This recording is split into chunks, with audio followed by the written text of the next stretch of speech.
எனக்கு எங்க இருந்தங்க புடிச்சிங்க அவரை கரெக்டா வந்து செஞ்சு வச்ச செல்ல மாதிரி கரெக்டா டிராவல் பண்றாரு, சோஷியல் மீடியால கண்டென்ட் பண்றாரு, உங்களை நல்லா போட்டோ எடுக்கிறாரு. எப்படி அந்த கதை சொல்லுங்க. கண்டுபிடிச்சாங்க? ஆமா, எப்படி அவரை கண்டுபிடிச்சிங்க?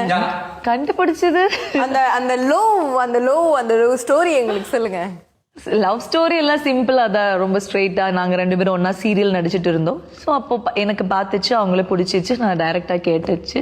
நீங்க தான் கேட்டீங்களா? ஆமா.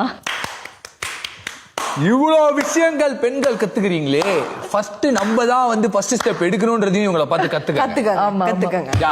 மனசுல இருந்தாலும் சொல்ல மாட்டாங்க மேடம். ஆமா, சொல்ல மாட்டாங்க. மேபி அவங்களுக்கு ஒரு ஈகோ இருக்கு. ஏன்னா எனக்கும் முன்னாடி இருந்தது, என்னோட ஒரு 18, 20 அந்த ஏஜ்ல எல்லாம் எனக்கும் இருந்தது, பின்னாடி வரட்டும் சொல்லட்டும்னு எல்லாம். பட் அப்போ வந்து எல்லாமே யாரும் சொல்றதும் இல்ல, ஒன்றும் இல்லை, எல்லாரும் போறாங்க. ஸோ இப்போ வந்து எனக்கு வந்து அந்த ஒரு 25, 26, 27 அந்த டைம்ல தான் ஓகே நம்மளே சொல்லலாம், தேவையில்லாம எதுக்கு. ஆமா, அப்புறம் இவங்களும் மிஸ் ஆயிடுச்சுன்னா அப்புறம் என்ன பண்றது. ஸோ அப்படியே நானே ஸ்ட்ரெயிட்டா கேட்டுட்டேன். ஸோ கேட்ட உடனே அவங்களும் ஒரு அப்படி யோசிச்சேன்.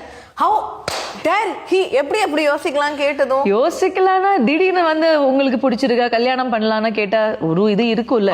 நாங்கெல்லாம் உடனே எங்களை யாரும் கேட்கலையா? அது மாதிரி அந்த மாதிரி கேட்காதனாலதான் நாங்க பல பேரை போய் மேபி அவங்க கிட்ட நிறைய பேர் கேட்டதுனால அவங்களுக்கு ஒரு யாரு இவங்க வேணுமா, மீனா வேணுமா, சுவாசிகா வேணுமா, கன்ஃபியூஷன்ல இருந்திருப்பாங்க. ஓ, அதனால.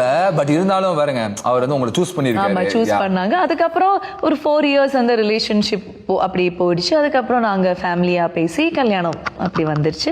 ஸோ அது ரொம்ப பெருசா வேற எதுவும் நடக்கல, ஸ்ட்ரெயிட் ஃபார்வர்டா எல்லாமே முடிச்சாச்சு.